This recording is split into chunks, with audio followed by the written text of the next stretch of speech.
From a lifestyle perspective, what have you found has been very, very beneficial for people with their sexuality?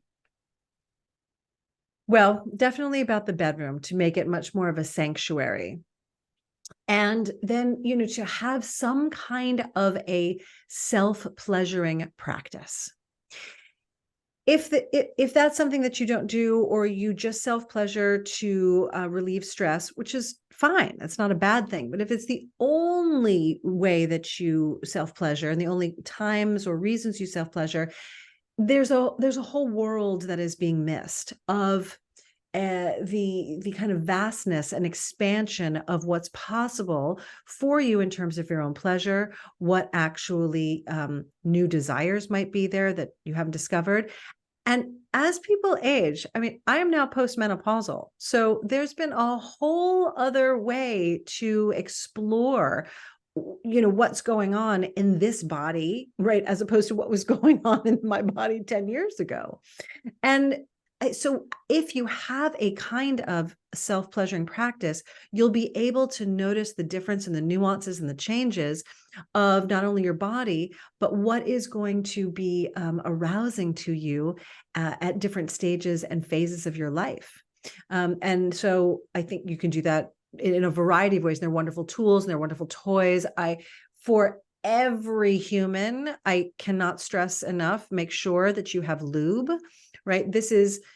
I still can't believe this is a kind of a point of shame for people. And, and it's a point of, that sort of like macho masculinity. Well, you won't need lube with me because I'm going to get you so hot. It's like, no, that's not, you might be getting someone hot, but like lube is hot, right?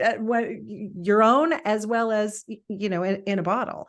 But please make sure that it's a healthy, because there's plenty of lubes that have terrible things in them, and you don't want to be putting those in, or, in your body. You have one that you recommend? Because I think that is a crucial factor that I see more and more.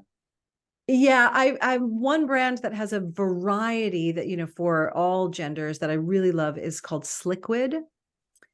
They make a beautiful, beautiful lube. There's and for women there, it's called it has the word SEA in it, because it has a beautiful sort of marine marine pieces in it, in the lube, that is really great for the pH of a yoni. So that I absolutely love. And they make all sorts of lubes for different play. If you want to play with your, back door, just keeping it clean here for this podcast. Sure. But, so they make a variety, and they're all clean ingredients. That's really the most important part. Also, just to be aware, if you're using latex condoms, not all lube is going to keep you STD safe. So you want to make sure that at that point you're using water, not silicone-based lubes, right? So those, definitely to have a lot of lube in your life. Brilliant. Okay, of primary importance. Supplements or medications or anything you have found being very beneficial for people, and in terms of sexuality and intimacy? Yeah, I mean, that I actually, I'm going to leave in your department, because it's so dependent on your biochemistry and your own blood work, right? Because one supplement might be great for me, but it's not going to be great for, another woman that is having a different kind of hormonal imbalance. And that takes fine tuning. So, for me, I'm like, eat as cleanly as possible. I mean, I love to indulge. I like the sweets and all the rest of that, but I always say, do your best to eat as cleanly as possible, and work with a functional medicine doctor, because that is going to keep you the healthiest that you could be. Brilliant. Things like EFT, EMDR, body talk, body stress release, Tai Chi, Qigong. What have your patients and your clients sort of said with regards to what's really helped their sexuality? Yeah, all of it. I really, but again, this is, there's not one technique for everybody.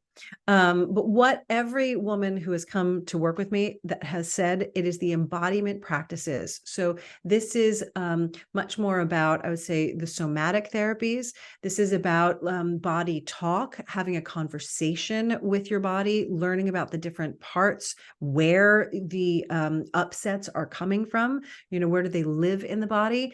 And most specifically, the physical, embodiment and movement practices. I've created a certain set of them through my work that's written about in the book as well.